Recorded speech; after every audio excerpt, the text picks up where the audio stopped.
Oui, merci. Bonsoir à tous. Merci pour cette introduction.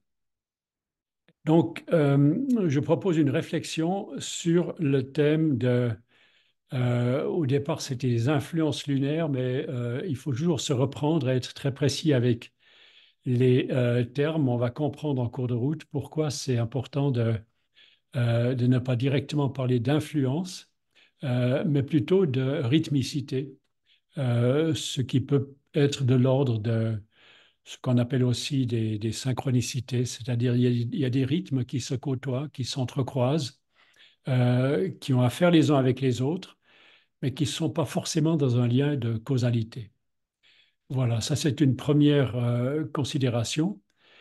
Et je propose de voyager à peu près sur ces thèmes dans ce qu'on croit savoir jusqu'à aujourd'hui, au regard de certaines remarques ou de euh, certaines critiques aussi qui sont faites par rapport à cette chronobiologie, qui est donc l'une des caractéristiques de la biodynamie. Le fait de tenir compte des rythmes est vraiment un élément spécifique à la biodynamie, et c'est dans cet élément que j'ai travaillé personnellement en chronobiologie, naturellement solaire, mais aussi lunaire.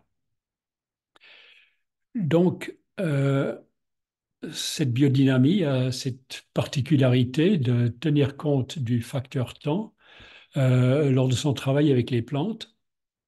Et ce facteur est naturellement un facteur annuel, les saisons, mais au sein des saisons, il y a un facteur qui vient s'ajouter euh, en lien avec l'autre corps céleste qui a la même dimension que le Soleil dans le ciel, ce qui permet des éclipses parfaites. C'est la Lune. Et là, on va voir que ce facteur-là est tout à fait intéressant du point de vue scientifique, mais aussi pratique. Et c'était le cas depuis très très longtemps. Donc, il y a peut-être, on pourrait beaucoup parler et s'étendre sur toutes sortes de remarques qui sont faites de l'extérieur sur cette pratique de la biodynamie. Maintenant, je restreins la thématique sur l'application des rythmicités lunaires. Euh, Tout d'abord, il y a quatre types de jugements ou de critiques. Il y a peut-être celui qui dit simplement que tout ça est basé sur des superstitions. Ça revient toujours dans certains articles critiques, ou alors que ce n'est que de la pseudoscience. Voilà, c'est peut-être un des aspects que je vais euh, examiner avec un peu de recul. Un deuxième aspect, ou bien une deuxième remarque, jugement, c'est que c'est ésotérique ou relève de l'occultisme. Et là, c'est intéressant aussi d'aller un peu à l'origine de ce que ça peut signifier, à l'origine de la signification de ces mots et de ce qu'ils peuvent signifier au niveau de la science. Troisièmement, il arrive parfois qu'on rencontre des mises en lien avec une époque assez sombre de l'histoire européenne, le Troisième Reich. Et là, on parle d'idées ou d'échanges qui auraient été assez proches. Et là, je tiens quand même à mettre en avant une recherche que je connais très bien, sur laquelle j'ai travaillé, qui montre exactement le contraire. Et finalement, certains, au niveau de la philosophie, considèrent que la biodynamie constitue comme une alternative face au malaise suscité par la financiarisation, le capitalisme qui s'empare en fait du monde agricole et qui rend la vie très difficile à ceux qui aimeraient garder une forme de liberté. Et est-ce que c'est simplement un malaise qui peut être compensé par une certaine méthodologie, ou y a-t-il peut-être pas quand même des faits derrière beaucoup plus tangibles que simplement une échappatoire? Voilà un peu les thèmes qu'on va parcourir. Tout d'abord, c'est important de préciser en quoi consistent en fait ces rythmes lunaires. Et là, tout de suite, ça devient très intéressant. Pour certains, très complexe. En fait, pour tous, très complexe. Il y a toute une quantité de rythmes lunaires. Ici, j'en relève simplement trois. Mais il y en a beaucoup plus avec lesquels certains travaillent et que les scientifiques, en tout cas, connaissent. Il y a donc le rythme tidal, le rythme des marées, qui a une période de 12,4 heures ou 24,8. C'est donc en lien avec la Lune qui tourne autour de la Terre et la Terre qui tourne sur elle-même. Et c'est donc le rythme des marées, mais qui ne se limite pas aux masses océaniques. Ça se rend visible aussi au niveau des débits des sources, au niveau du niveau d'un puits qu'on aura foré, où la croûte terrestre est aussi attirée et relâchée en lien avec ce rythme. Le deuxième rythme, la deuxième période, qui est de l'ordre du mois, mais pas tout à fait, c'est le rythme sidéral. C'est la périodicité avec laquelle la Lune, tournant autour de la Terre, mais vue depuis la Terre, se retrouve dans la même constellation. Je ne parle pas de signes, là je parle vraiment de constellation, là on parle d'astronomie, on ne parle pas d'astrologie, je vais clairement faire la différence. Toutes les recherches qu'on a faites, c'était toujours en prenant en compte le ciel astronomique qui est répertorié, qui est disponible au niveau scientifique. Et ce rythme avec lequel la Lune se retrouve chaque année, chaque mois dans le même point de l'arrière-fond céleste, c'est 27,3 jours. Et enfin, le rythme synodique qu'on connaît beaucoup mieux, c'est le lien entre la Terre, le Soleil et la Lune qui passe entre les deux.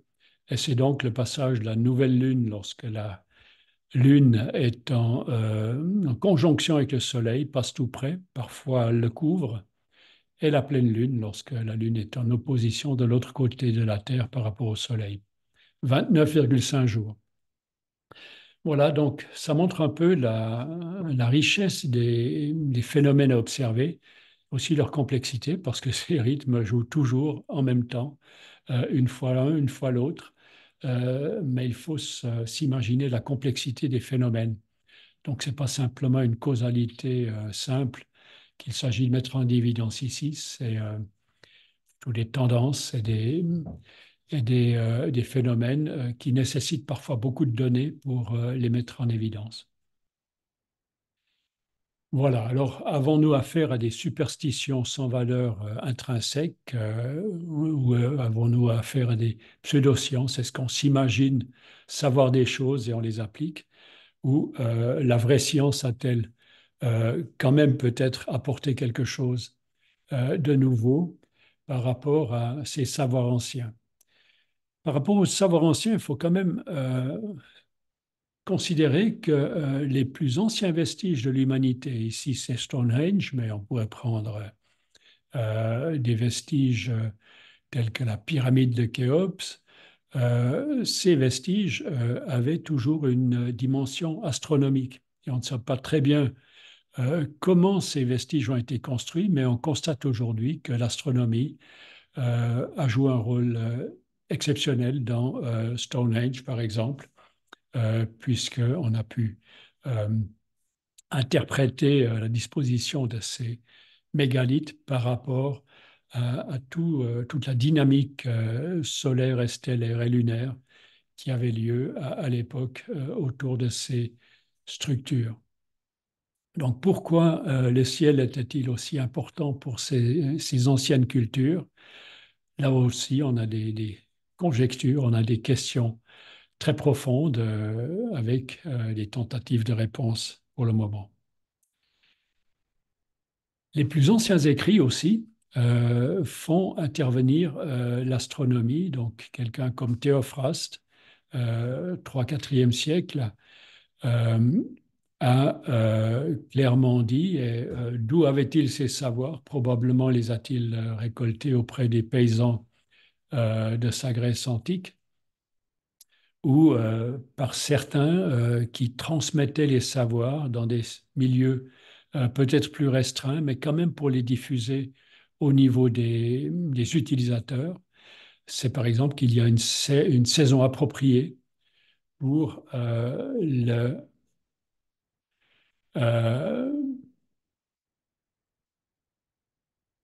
pour pardon,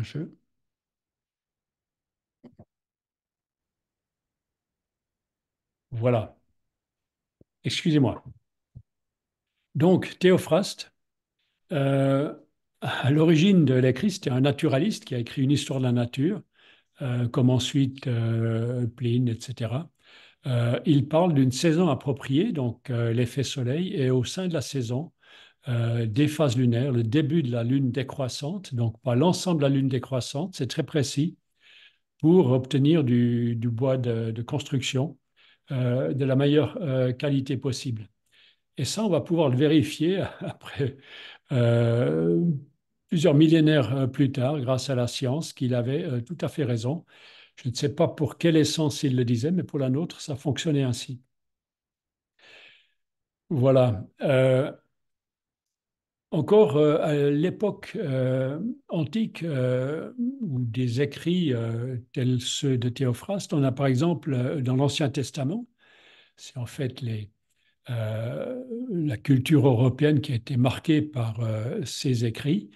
Dans l'Ancien Testament, si on prend ces écrits précisément, Job 38 parle des Pléiades, parle des liens d'Orion, parle de la petite ours, la grande ours avec ses petits, et de l'effet que le ciel a sur la terre. Ces paroles interpellant l'homme en disant à quel point l'homme est soumis à ça et n'est pas capable de diriger toutes ces interactions de dimension cosmique. Donc on voit ici une cosmogonie, une vision du monde extrêmement vaste, qui est tout à fait évidente à cette époque, tout à fait présente dans les esprits, et ça dans les autres cultures aussi, si on prend la culture perse, la culture indienne, la culture maya, etc. Le cosmos est omniprésent, tout comme ici dans l'Ancien Testament. Et une césure a eu lieu après la mise en place de l'Église établie, l'Église romaine. Une fois qu'elle a assis son pouvoir, elle a commencé à organiser des conciles. Et l'un de ces conciles a constitué une fracture, une césure absolument dramatique. C'était au sixième siècle, un concile qui s'est passé au Portugal, à Braga, deux fois de suite, à 10 années de distance. Et la citation latine est connue et la traduction dit qu'il n'est pas permis aux chrétiens de tenir compte de ces anciennes coutumes, des éléments, des phases lunaires, des signes, des positions de la Lune dans les constellations pour le semis, pour la plantation d'arbres et même pour le choix de la date du mariage ou bien pour déterminer comment sceller une union. Donc ici, on parle clairement de traditions païennes qui ne sont d'un jour à l'autre plus considérées comme chrétiennes. Et là, c'est intéressant de réfléchir au mot païen. Païen veut dire lié au monde paysan. Donc le paganisme, c'est la vision du monde proche de la terre, des paysans. Et cette vision proche de la terre était considérée brusquement comme n'étant plus orthodoxe, permise. Et à partir de ce moment-là, ceux qui continuaient de pratiquer ces anciennes traditions qui s'étaient accumulées au cours des millénaires précédents, certainement basées pour l'Europe sur les traditions celtiques qui avaient des connaissances astronomiques considérables, ça devenait dangereux de continuer de pratiquer ces traditions-là. Et on peut imaginer que la chasse aux sorcières plus tard a été aussi a eu son début finalement par un tel décret L'accaparement des terres, disons la confiscation des terres était peut-être liée aussi à des gens qu'on attrapait dans la pratique de ces anciennes traditions. Donc voilà ici un moment assez dramatique où l'Église assoit son pouvoir contre des savoirs euh, dont elle ne voulait plus tenir compte et qui lui permettaient d'avoir un certain contrôle sur les populations. Et ce qu'il faut savoir, c'est que ces savoirs étaient transmis lorsqu'ils étaient en lien avec les plantes médicinales, transmis de femme en femme. C'était des transmissions, des lignées de transmission féminine. Et c'est pour ça que les chasses aux sorcières se sont en particulier euh, euh, adressées aux personnes de sexe féminin. Voilà donc un changement qui a eu lieu et qui a eu un effet finalement sur tout le monde de la science qui est issu en fait de ces cycles, de ces cercles de l'Église. Ce sont donc les moines qui maîtrisaient l'écriture, qui copiaient les livres, qui traduisaient Aristote entre autres, mais tous les autres aussi. Et c'est de ces cercles-là que sont sortis les cercles de la médecine, les cercles de la science moderne. C'est là le berceau. Donc, j'ai l'impression qu'on tient ici un moment clé pour expliquer pourquoi y a-t-il aujourd'hui encore une réticence par rapport à de tels savoirs de la part d'un certain monde scientifique. Ce n'est pas le monde scientifique dans son ensemble, mais d'un certain monde. Et tout récemment, c'est intéressant d'écouter des, euh, des médecins comme Marc Faraz, qui a pris le nom de Martin Winkler, qui a mené toute une réflexion basée sur sa propre expérience. Il en est venu jusqu'à émigrer au Canada et travailler dans le monde anglo-saxon, parce que pour lui, le constat est un peu le même. Il a ressenti comme un rejet, un dogmatisme, une structure pyramidale, certainement pas uniforme, mais dans une certaine majorité dans le monde médical et une forme de rejet des idées hétérodoxes qu'il a ressenti très fortement, aussi en travaillant dans le domaine de la gynécologie en particulier. Et ce qui est intéressant, c'est une interview toute fraîche qui vient d'être donnée en avril cette année à la radio-télévision suisse. On peut podcaster cette émission. Et là, son constat est un peu le même comme celui que j'esquissais avant. C'est le fait que la France soit un royaume depuis le milieu du IXe siècle, et surtout le fait que la France est le plus grand pays catholique depuis le plus longtemps, et qu'il est redevenu très dramatiquement à un moment donné de son histoire. Et ça a renforcé une forme de, de, de rester très respectueux des dogmes, de ne pas être très tolérant par rapport aux dissonances par rapport aux dogmes, une forme de soumission dans laquelle on se met peut-être plus facilement à la pensée. Le mainstream joue peut-être un rôle plus important que dans d'autres pays. Et il compare un peu les tendances à d'autres pays tels que les pays anglo-saxons, même la Belgique, le Luxembourg, les pays scandinaves naturellement, les Pays-Bas. Donc les pays qui se sont distanciés d'une manière autonome, libre de la mainmise d'un carcan clérical, peut-être aussi au travers de la réforme. Voilà, ça c'est un constat intéressant qui est pour moi quand même une indication de où gît le problème. Pourquoi la chronobiologie lunaire euh, provoque de telles réactions parfois. Voilà en tout cas une proposition d'explication. Et là, ça va très loin, ce renfermement d'un monde très uni autour d'une certaine manière de voir le monde par rapport à d'autres chercheurs qui aimeraient innover, qui aimeraient explorer de nouveaux champs. Et là, je recommande la lecture à tous, surtout les scientifiques, mais ça s'adresse à tout le monde.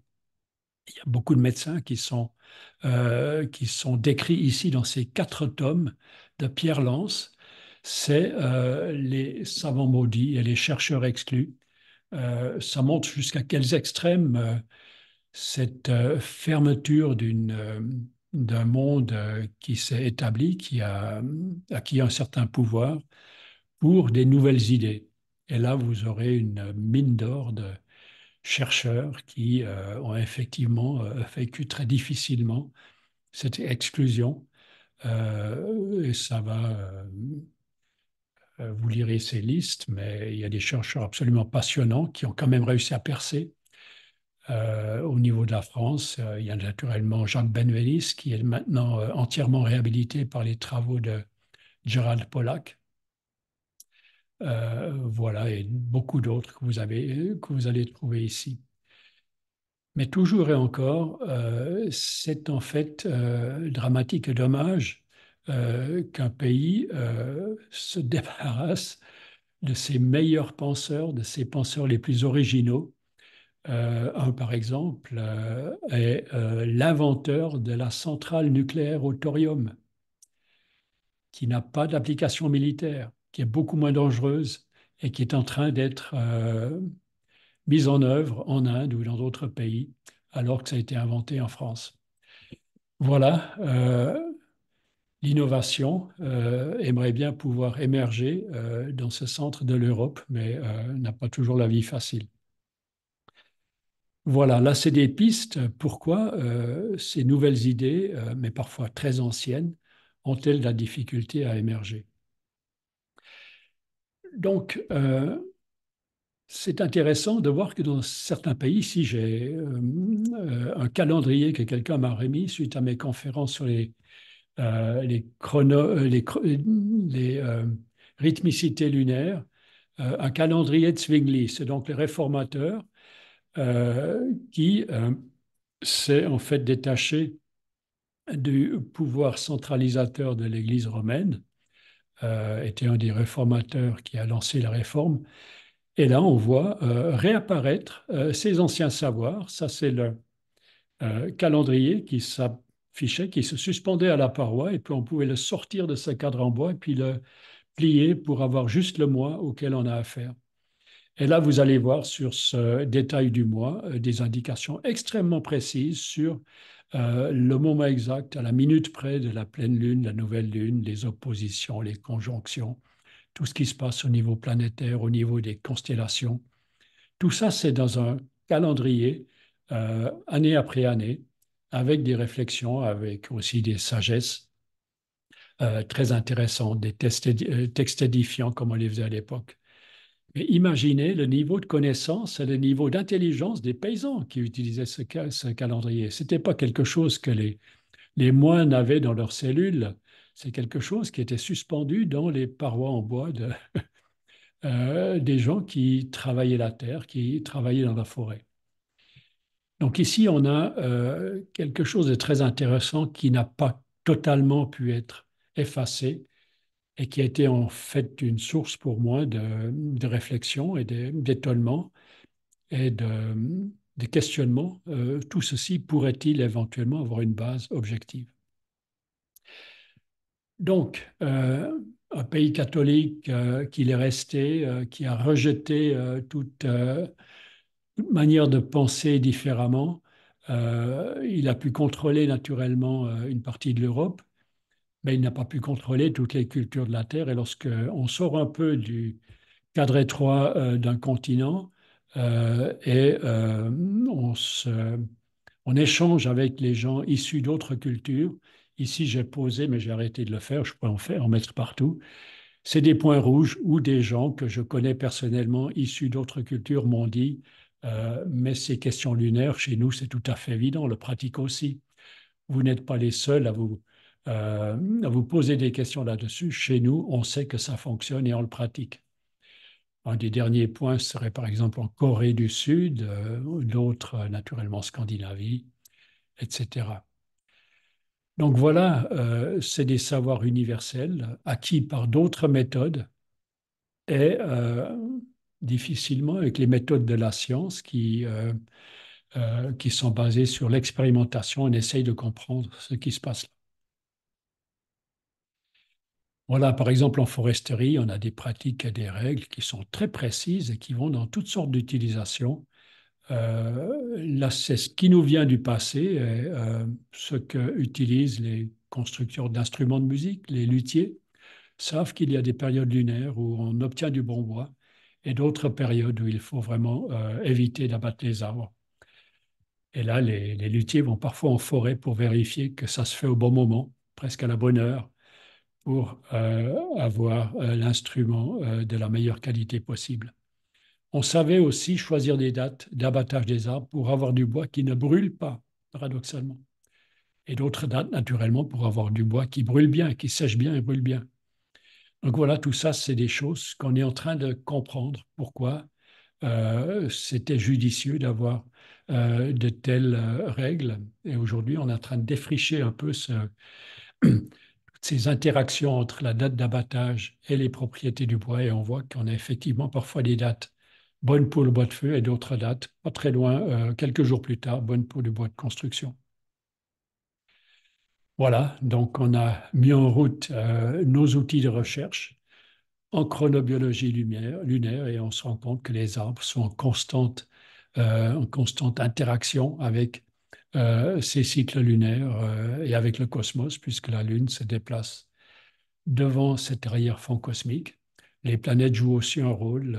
On a toute une série de recherches sur la germination, sur les pulsations des flux des arbres, sur les pulsations électriques avec des électrodes, les pulsations des bourgeons. Et ça va jusqu'à la géométrie de ces arbres, de ces bourgeons, de ces cônes, le nombre d'or et naturellement le bois.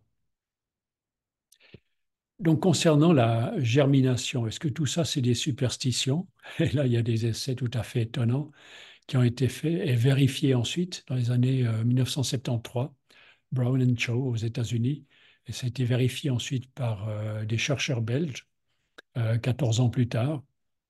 C'est simplement par hasard qu'ils ont observé en laboratoire, ils trempaient des graines à intervalles réguliers tous les jours dans de l'eau à partir d'un même stock de graines, le même état de dessèchement. Et ils se sont rendus compte que ces graines absorbent l'eau toujours d'une manière différente, une fois plus, une fois moins, ça diminuait plusieurs jours et ça recommençait d'augmenter dans la quantité d'eau absorbée et ça rediminuait. Et ils se sont rendus compte qu'il y a des rythmicités lunaires qui sont très clairement basées sur les semaines lunaires qui ont une durée de 7,4 jours. Donc là, on se rend compte que avant de faire germer une plante, l'imbibition de la graine avec de l'eau, l'hygroscopicité est en constante fluctuation. Et ça, vous pouvez le faire vous-même dans la cuisine. Vous avez vos graines de haricots, vos graines de soya. Essayez de les tremper 2 jours avant la pleine lune, et puis au jour même, au moment même de la pleine lune, ou bien juste avant la nouvelle lune, et vous allez voir que ça fait des différences.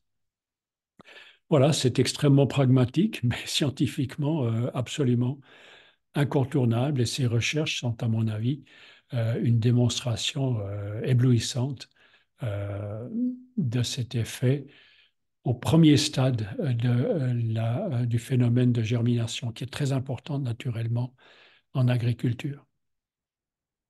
On a appliqué ces connaissances sur les espèces d'arbres, sur le mésopsis en particulier. D'autres espèces ont été aussi utilisées pour vérifier cette variation. Ici, en simplifiant, c'était en Afrique centrale de l'Est, au Rwanda, dans la région des volcans. Et là, on s'est rendu compte qu'il y avait un va-et-vient sans arrêt lorsque, par rapport à semer 2 jours avant la pleine lune ou 2 jours avant la nouvelle lune, Ça, c'était des indications de Rudolf Steiner que Lily Kolysko avait appliquées avec beaucoup de succès. Et là, on a repris ces indications avec des arbres et on a pour la première fois pu montrer que ça amène effectivement des fluctuations avec Mésopsis. Et un chercheur dont je ne connaissais pas le travail a repris cet essai quelques années plus tard à l'autre bout de l'Afrique, en Afrique occidentale, et il a obtenu la même chose en zone sahélienne même. Donc ce va-et-vient en fonction de la pleine lune 2 jours avant, nouvelle lune 2 jours avant, se vérifie à travers tout un continent avec un essai très simple. Voilà.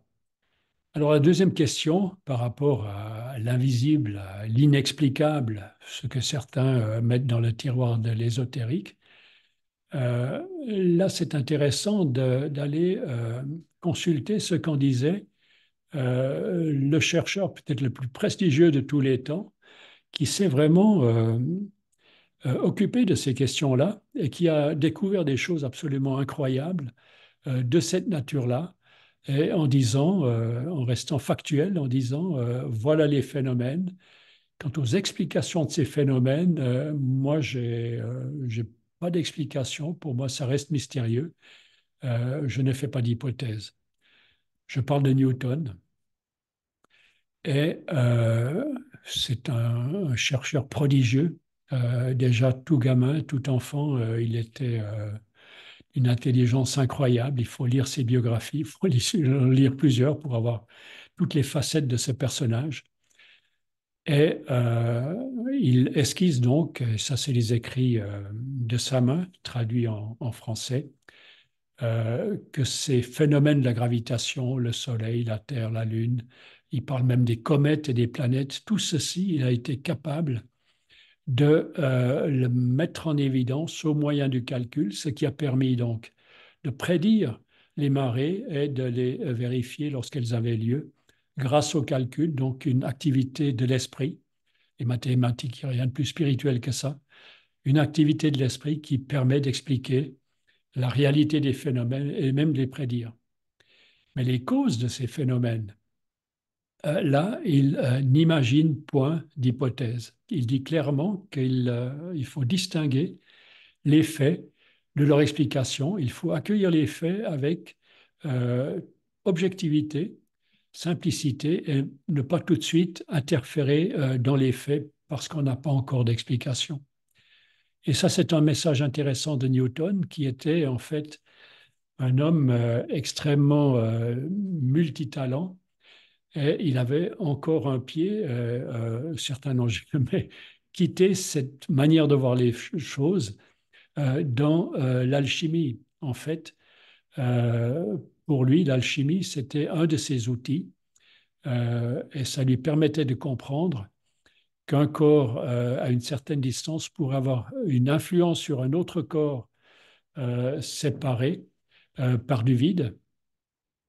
Et ces influences, pour lui, n'étaient pas impossibles. Et c'est grâce à ça, ou bien du fait de ne pas se laisser freiner dans cette représentation du monde, qui était en fait de nature alchimique, qu'il a entrepris de calculer ces interactions. Et imaginez le travail de Titan que ce calcul a été, un travail qui a permis aujourd'hui les vols spatiaux grâce à un alchimiste. Voilà, donc lorsqu'on a des faits qui se vérifient grâce à la statistique, à la significativité statistique, il faut les poser. Et c'est encore un autre paire de manches d'expliquer les phénomènes, les processus qui sont derrière. Mais allons-y tranquillement et posément, sous cette inspiration de Newton qui faisait la part des choses. Donc, lorsqu'on parle de gravitation, on ne sait effectivement pas comment ça fonctionne encore aujourd'hui. Pourquoi une masse solaire, une masse lunaire, une masse terrestre devrait-elle interagir les unes sur les autres en ayant du vide entre deux? Mais ça se mesure et ces mesures ont été aussi faites au niveau des arbres et on a pu montrer, grâce à l'entreprise de Francis Allais, qui nous a mis en contact avec des chercheurs italiens, mais avec un ami français. Et là, on a pu réinterpréter des données qui avaient déjà été relevées au niveau de systèmes très, très sophistiqués de mesure de diamètre des troncs des arbres qui avaient été mis sous conditions constantes. Et là, des pulsations étaient apparues lorsqu'on obscurcissait la serre d'expérimentation. La période de 24 heures passait à une période de 25 heures. La première publication n'a pas parlé de l'hypothèse lunaire et nous, on s'y est remis à 4 pour voir ce qui était derrière et on a pu mettre en évidence le parallèle entre les fluctuations des troncs de deux arbres séparés dans des pots séparés, c'est la partie du haut du graphique, en synchronicité avec les marées gravimétriques lunaires en dessous. Donc ça nous a permis de mettre en évidence au niveau avec une visibilité maximale dans Nature en 1998 ce phénomène lunaire. Et c'est la première fois qu'on montrait que des gravitations, des effets gravitationnels ou bien des synchronicités gravitationnelles avaient lieu au niveau des arbres. Et lorsqu'on remet le soleil en œuvre, lorsqu'on arrête l'obscurcissement, c'est la période de 24 heures qui reprend le dessus. Donc on comprend maintenant à quel point c'est subtil. Tout joue en même temps, une fois l'un, une fois l'autre, plus en avant. Voilà, ces essais de 98, 12 ans plus tard, ont été repris sans que je chasse, sans que nous le sachions, par Peter Barlow, Mikulaki et Strestik. Ils ont appliqué d'autres méthodes statistiques beaucoup plus puissantes que les nôtres, qui étaient simplement visuelles. Et eux ont pu valider l'ensemble des données brutes qu'ils avaient eues à disposition à partir des chercheurs italiens. Et cette validation fait intervenir, en plus de l'hypothèse gravimétrique, lien Lune, Terre, Soleil, l'hypothèse euh, liée au champ géomagnétique terrestre. Donc ça joue éventuellement aussi un rôle. C'est ce qu'ils ont pu montrer dans leur analyse. Voilà, on voit encore une fois un niveau de complexité qui s'ajoute, mais les faits sont là, absolument indubitables, absolument têtus, et ils ont bien raison de l'être.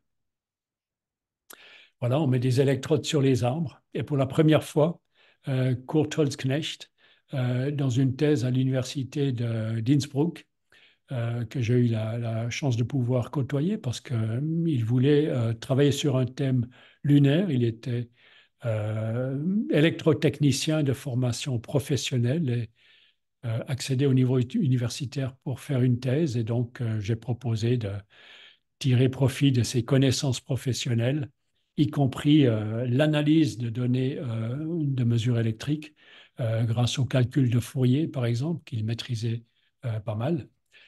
Et là, les données ont été fournies par millions. Là, c'est toutes les 2 minutes que les mesures sont prises. C'est des intégrales de potentiel électrique. Il avait mis une douzaine d'électrodes sur ces arbres.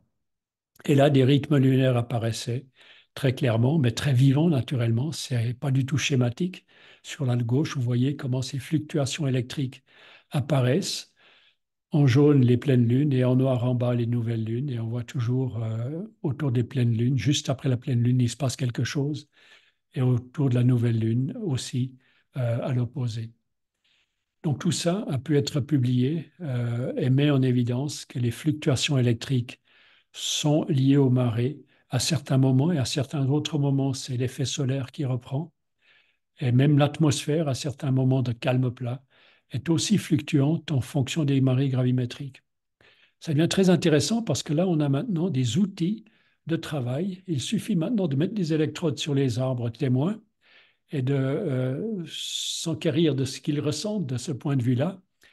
Et là, on pourra, c'est ma vision des méthodes biodynamiques du futur pour la foresterie, on pourra voir d'après les signaux électriques des arbres que maintenant, c'est le bon moment pour abattre l'arbre pour en obtenir du bon bois de construction. Ou alors un autre moment, en fonction de ces signaux, c'est un bon moment pour obtenir du bois de feu, par exemple. Voilà donc les applications. Tout ça, c'est extrêmement concret et scientifique. C'est des phénomènes qui se mesurent et qui se démontrent. Voilà, la recherche a continué. Par la suite, dans les années 2012, Peter Barlow a repris des recherches de Gilbert 2006. Et là, c'est dans des peupliers. En haut, vous avez les marées gravimétriques et en bas, vous avez les potentiels électriques qui fluctuent, donc absolument en synchronicité avec les marées. Et lorsque les marées sont fortes, les fluctuations électriques sont fortes. Et aux mortes eaux, au premier quartier, au troisième quartier, l'arbre est beaucoup plus calme du point de vue bioélectrique. D'autres recherches, Copan 2002, reprise par Barlow, qui a fait un magnifique travail de synthèse, montre que d'un côté, vous avez les marées, disons les marées gravimétriques, et vous avez les flux hydriques, la vitesse et la quantité de flux qui montent le long de l'aubier, et les potentiels électriques. Tout ceci en phase, l'un en alternance avec l'autre. Mais là, vous avez vraiment une belle démonstration de ces fluctuations et de ces rythmicités. Donc, c'est une très belle science. On est en terra incognita pendant pas mal de temps.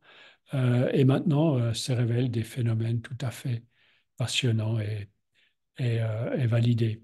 Et par exemple, vous avez maintenant un livre comme Plant Electrophysiology, l'électrophysiologie des plantes de 2012, euh, qui est sorti et qui fait la somme et dans lequel, comme dans le livre À l'origine des plantes, il y a tout un chapitre sur les plantes et la Lune, rédigé par Peter Barlow. Voilà, pour les arbres, on a aussi un très grand essai qui a été fait, le plus grand essai d'abattage d'arbres, ensemble avec des collègues forestiers, plus de 600 arbres, avec prélèvement de rondelles à 4 niveaux de chaque arbre. Imaginez le travail. Et ça a eu lieu dans 4 et parfois 5 sites simultanément de toute la Suisse pour acheminer les échantillons dans notre centre de recherche euh, qui coordonnait tous ces essais. Je ne vais pas m'arrêter longtemps là-dessus, mais simplement montrer quel genre de méthodologie, quels échantillons il fallait préparer, quels tests ont été faits, distinguer le bois parfait, le bois de l'aubier qui est encore vivant. Et pour tout ça, on a pu mettre en évidence des effets, tout d'abord au niveau synodique lunaire, donc le passage autour de la pleine lune est dramatique pour la variation de la densité après le séchage, pour euh, la perte en eau du bois et pour le retrait, la dimension, le changement dimensionnel des échantillons. Et ceci était statistiquement significatif à très très haut niveau. Donc là, c'est intéressant puisque le bois est même considéré comme un matériau mort lorsqu'on est dans le bois parfait. Eh bien, même le bois parfait fluctue en fonction de ses rythmes lunaires. Donc, c'est une question d'eau et non plus seulement de cellules vivantes. C'est l'eau qui est quelque part à l'interface entre euh, ces, euh, ces rythmes, ces dynamiques astronomiques et ce qui se passe dans le bois.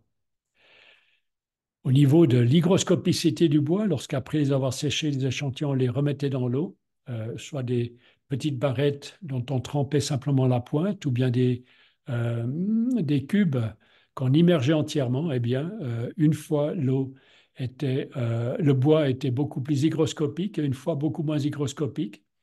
Donc, une fois le bois sèche bien et reste alors hygroscopique lorsqu'on le met en contact avec l'eau, ou bien le bois reste entièrement fermé à l'absorption d'eau. Le deuxième est naturellement bien meilleur pour la construction lorsque c'est du bois en façade. Donc là, c'est quelque chose d'absolument pratique et tout à fait intéressant qui s'est révélé. Mais ce qui est intéressant dans cet essai, on avait des données extrêmement riches, des dizaines de milliers de mesures qui pouvaient être analysées avec les outils statistiques. On pouvait poser des questions. Et l'autre question qu'on a posée, c'est est-ce que la position de la Lune dans les constellations a aussi joué un rôle ou bien est-ce que c'était seulement le rythme synodique qui était important? C'est presque par acquis de conscience que j'ai aussi commencé à poser ce genre de questions à mon outil statistique. Vous pouvez sortir les facteurs et puis voir les interactions. Et par acquis de conscience, puisque les anciennes règles parlent aussi de ces constellations. Et là, pour cette analyse, on a euh, procédé à un regroupement des constellations en ce que les anciennes traditions considéraient comme des qualités de ces constellations. On a des constellations qui sont liées à la Terre, comme la Vierge par exemple, au feu, comme le lion, à l'eau, comme le cancer, ou à l'air. Et ces constellations euh, sont chaque fois groupées à trois autour d'une de ces qualités, d'un de ces éléments des anciens Grecs. Et donc, on a analysé le passage de la Lune devant les constellations en fonction de ces qualités des constellations pour avoir suffisamment de données d'analyse par catégorie. Et la surprise a été considérable. C'était encore plus significatif que ce qu'on avait obtenu avec l'analyse de l'influence des rythmes synodiques. Donc tout ça, c'est simultané, mais chacun a sa part. Et là, on a donc chaque fois quatre données, en haut pour la variation de la densité, au milieu la perte en eau, de la densité et du retrait. Et là, c'est intéressant, c'est chaque fois la valeur moyenne pour tout le regroupement pour l'une de ces qualités de constellation.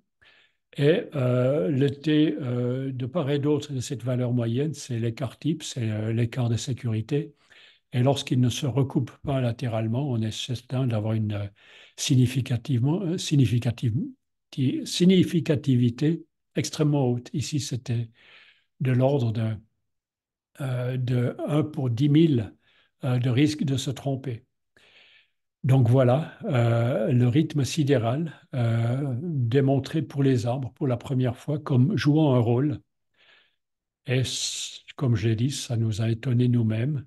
Et ça réhabilite en fait ces anciens savoirs qui avaient même l'intuition, ou par quelle méthode savaient-ils cela, que la position de la Lune dans les constellations joue effectivement aussi un rôle. Voilà. Alors, euh, quel est le lien? Y a-t-il quelque chose à faire avec le Troisième Reich? Euh, L'attitude du Troisième Reich par rapport à cette biodynamie naissante qui a commencé en 1924. Et le domaine que je connais en particulier, c'est les essais de Lily Kolysko. C'est une femme qui a, pour la première, commencé à faire ces tests de germination, comme j'ai parlé, comme je l'ai mentionné avant. Elle a commencé à publier, elle a commencé en 1924, à peu près immédiatement après ses premières conférences de Steiner sur l'importance de tenir compte de ces rythmes lunaires, du fait d'avoir des organismes constituant une ferme et de comprendre la nature des animaux, la nature des plantes, en particulier la nature des arbres. Eh bien, elle a commencé à publier quelques années plus tard et un chercheur allemand, en 1938, donc c'est en 36 et 37 qu'ils ont euh, voulu contrer en fait ces résultats d'une manière tout à fait clairement annoncée. Il faut lire les textes en allemand, comment Rohmeder, en 1938, affirme sa position critique par rapport à ce qu'il considère comme étant de la superstition, l'idée que les phases lunaires puissent avoir un rôle. Et dans sa critique, chose curieuse, il n'est même pas conscient que Colisco est une femme, tellement il a peu connaissance des gens qu'il veut critiquer. Il parle de Colisco comme étant un homme. Et là, ils vont pratiquer, mettre en œuvre un essai qui est énorme en fait, un essai considérable avec la Gründlichkeit allemande de l'époque. Donc politiquement, vous pouvez imaginer de quelle couleur il s'agissait. Et ils ont mis en œuvre dans une station de recherche forestière. C'était une station qui travaillait sur le conditionnement des graines forestières, les Allemands basant toute leur économie sur une foresterie intensive pour être le plus possible autarque par rapport au pétrole, entre autres. Et cette foresterie a fait des progrès énormes à l'époque, dont on profite encore. Mais dans cette centrale de graines, ils ont mis en œuvre, ils avaient des tests de germination standards, plusieurs méthodes, un test de germination énorme sur 2 années, sur 2 périodes de 2 années, sur lesquelles ils vont en fait, ensuite faire un rapport avec comme conclusion finale qu'il n'y a pas d'effet lunaire, pas d'effet de phase lunaire. C'était ce qu'ils avaient testé, le rythme synodique.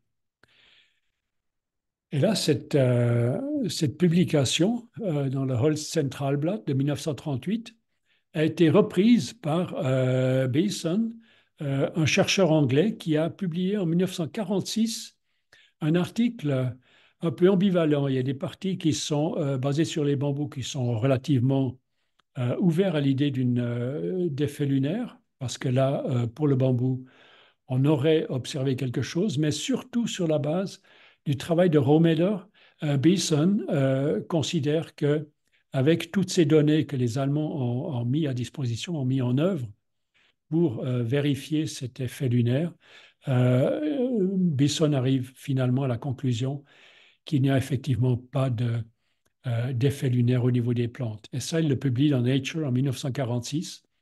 Et c'est resté basé sur Rohmeder. En fait, la publication peut-être la plus lue et la plus reconnue comme étant le pilier de pas d'effet lunaire. Et l'attitude de Rohmeder était déjà dès le départ annoncée. Et là, on touche un peu à ce qui est le biais cognitif. Si on veut démontrer que quelque chose n'existe pas, on trouvera toujours les moyens. Euh, et il l'a donc publié ainsi.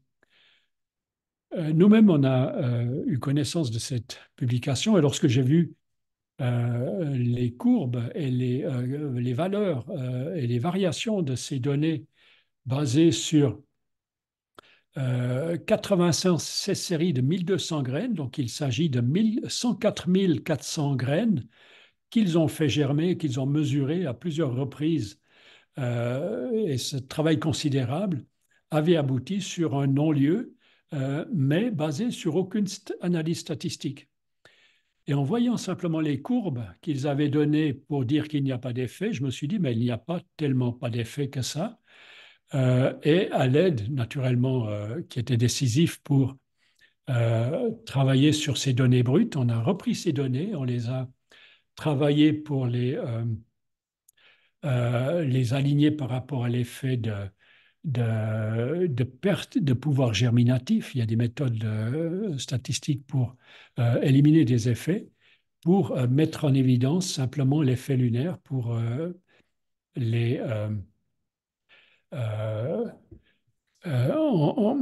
les mettre toutes de niveau pour l'analyse globale de ces 2 années, de ces 104 400 résultats de germination. Et grâce aux statistiques actuelles, les plus modernes, le biométricien a pu montrer qu'il y a effectivement un effet statistiquement significatif suite à des questions précises qu'on peut poser sur ce genre de matériel de recherche. Donc, à la conclusion de cette publication, qui est sortie dans le Journal of Plant Studies, une revue canadienne, naturellement, et comité de lecture, cette publication nous permet de réhabiliter le travail de Lily Kolysko et de relativiser le verdict précipité de Rohmeder qu'il avait fait en 1938. Donc voilà ce que j'ai à dire par rapport au lien entre les gens du Troisième Reich et le bien fondé de la biodynamie, de la chronobiologie biodynamique. Ici, c'est tout sauf une unité de doctrine. Voilà. Et encore une dernière chose, est-ce que c'est des pratiques qui permettent à des paysans d'échapper à un monde cruel C'est un peu l'une des conclusions d'une publication qui vient de sortir. En 2023, Science et pseudosciences, de l'agronomie à l'agriculture biodynamique et retour. Et vous lirez la citation. C'est comme si la biodynamie, c'était simplement quelque chose qui met du baume au cœur face aux dégâts que fait l'agronomie conventionnelle avec les dégâts environnementaux. Et c'est simplement du bien-être qui serait à l'origine, une recherche de bien-être qui serait à l'origine de l'adoption de telles méthodes. Ma question finale, c'est qu'en est-il des effets sur le terrain, sur la terre et sur leurs produits? Et là, j'inviterai des philosophes qui ont analysé les tenants et aboutissants de cette méthode en restant dans le champ de la philosophie, de sortir un peu de ce champ-là et de prendre contact avec les gens qui pratiquent cette biodynamie, en particulier chronobiologique lunaire, pour en tirer les meilleurs produits non seulement pour la santé de la Terre, mais aussi pour la santé de l'homme. Et c'est à ce niveau-là que les résultats sont indiscutables, au niveau de la vinification, par exemple, aussi. Voilà, alors je clôture ces réflexions avec Schopenhauer, qui est en fait à l'origine de cette pensée qu'il ne s'agit pas de voir quelque chose d'autre que personne n'a encore jamais vu, mais il s'agit de penser pour la première fois, avoir pour la première fois une nouvelle pensée par rapport à ce que tout le monde a vu depuis toujours. Et ça en fait, qui est le propre d'un chercheur, c'est pas forcément chercher de voir des nouvelles choses, mais de les penser d'une manière nouvelle. Et cette manière de penser libre est finalement au cœur d'une vraie recherche qui s'intéresse plutôt à ce qu'elle ne comprend pas encore que de vouloir exclure ceux qui proposent de nouvelles manières de voir le monde parce qu'on n'a pas encore les modèles qui permettraient de l'expliquer. Et ce qui est intéressant pour Schopenhauer, il est né dans la ville libre de Danzig, qui n'était pas encore absorbée par la Prusse, et il est décédé, il est mort dans la ville libre de Francfort, juste avant qu'elle soit annexée par la Prusse. C'est un très joli clin d'œil qu'il nous fait là sur la nécessité de la science de rester libre et de se détacher de tout dogme. Et je vous remercie pour votre attention.